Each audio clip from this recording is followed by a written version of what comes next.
Before we go into how to set up Facebook ads and funnels and automation to bring in more new patients for your practice, I want to make sure that you guys have a good foundation and a good solid understanding of marketing and know the difference between marketing principles and marketing strategies. If you have a good grasp on that, you're going to be much more successful when you're creating your marketing campaign.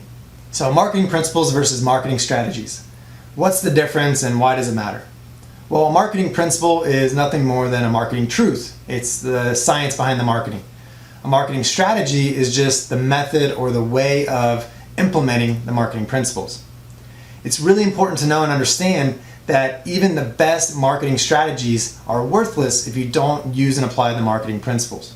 And what you're going to find is that marketing, especially direct marketing, really is a science with more constants than variables.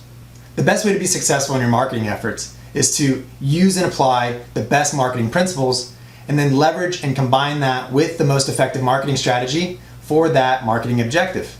Next, we're going to go through my 10x core marketing principles. These are the marketing principles or truths that I use and apply on all of my marketing campaigns for myself, for my practice, and for all of my agency clients.